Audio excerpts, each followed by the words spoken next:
Hello adventurers, and welcome to the Guild Hall, where each week we discuss the very best of Dungeons & Dragons and of anime. We upload new videos every week, so make sure to like and subscribe so you never miss out on the adventure. The second episode of The Rising of the Shield Hero Season 2 premiered earlier this week, and I am happy to say that it was significantly more intriguing than the season premiere. It delivered on the type of plot twists, reveals, and themes that we have come to expect from this show in a way that the first episode failed to do. It put the show firmly back in the excited to watch category for me. We're gonna dive in and discuss, so spoilers ahead.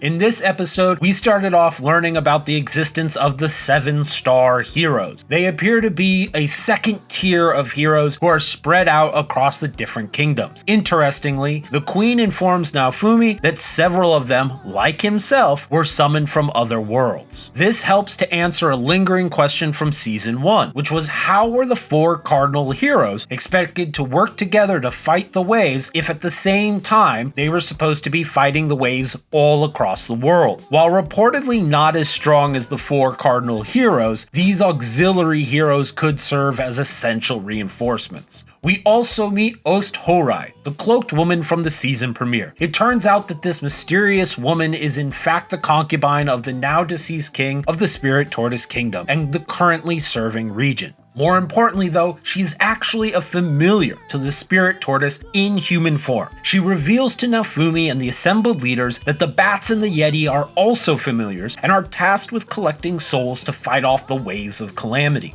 If and when they or the 4 heroes fail to collect enough souls or to stop the waves, a seal is broken, releasing the Spirit Tortoise, who rains down death and destruction on the kingdom as a way of harvesting souls en masse. This triggers Naofumi's memory of a conversation with Vittoria where she claims that the world demands sacrifice from all life, and he is left to wonder if the tortoise is what she was referring to.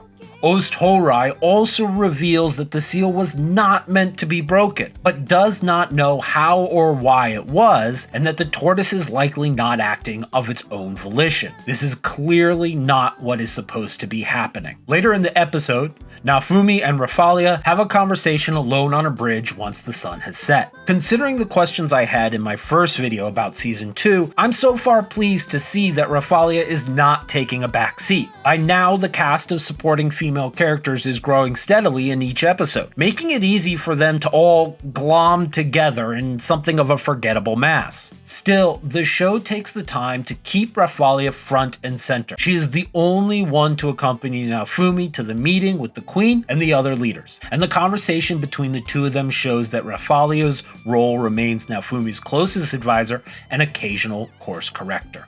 The episode finishes with the party preparing to battle the Spirit Tortoise, who's predicted to appear again in just a matter of days. I would be surprised if they were able to defeat it very quickly. It has been established that the tortoise is able to easily defeat thousands of regular soldiers, and that its sole purpose is to create unimaginable destruction to reap the souls of those it's killed.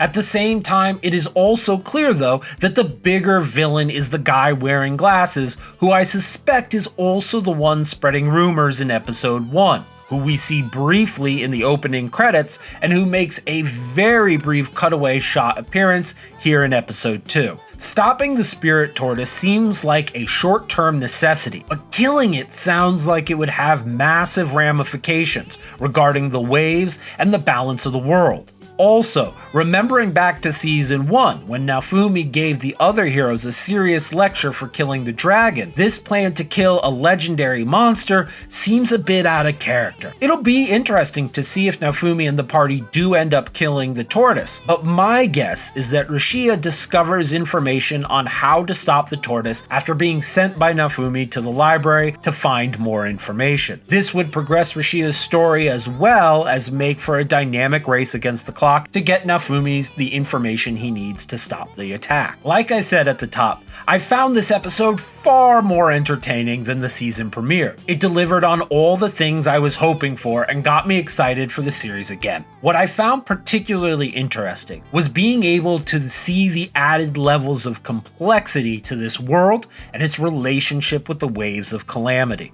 If Vittoria was talking about the legendary monsters when she said that sacrifice is demanded of all living things, it creates an inevitability that implies that the heroes of the past may have failed in their mission. That Naofumi and his party might be the key to breaking this cycle. Otherwise, why are we watching this particular incarnation? And we also discover that there are a number of failsafes to the 4 cardinal heroes, including the 7-star heroes and the legendary monsters like the Spirit Tortoise. For those who play D&D and are watching, this episode inspired me how to set up a campaign based around the idea of an enormous marauding creature like a Tarrasque or a dragon turtle. Obviously, by this point, the players are likely all higher level, may have been involved with hunting down the cult that was trying to break a magical seal, failed, and now are meeting and planning with the gathered leaders of various kingdoms to try to stop the attack. This could be a lot of fun for a level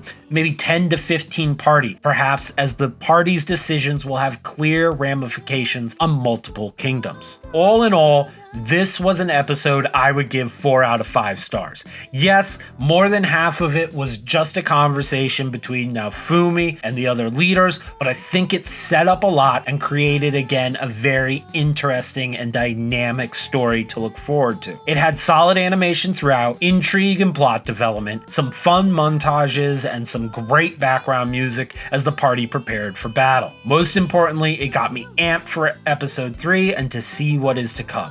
But that is just my take. I would love to hear what you think in the comments below. Are you excited where the season is headed? Was episode 2 better or worse than you expected? Have you ever played in a campaign that had to fight a rampaging monster like this? Let me know in the comments below, or you can join in more guild conversations on Twitter, Discord, TikTok, and Instagram by following the links in the description below. Thank you for stopping by the Guild Hall, and as always, until next time, adventurer, safe journeys.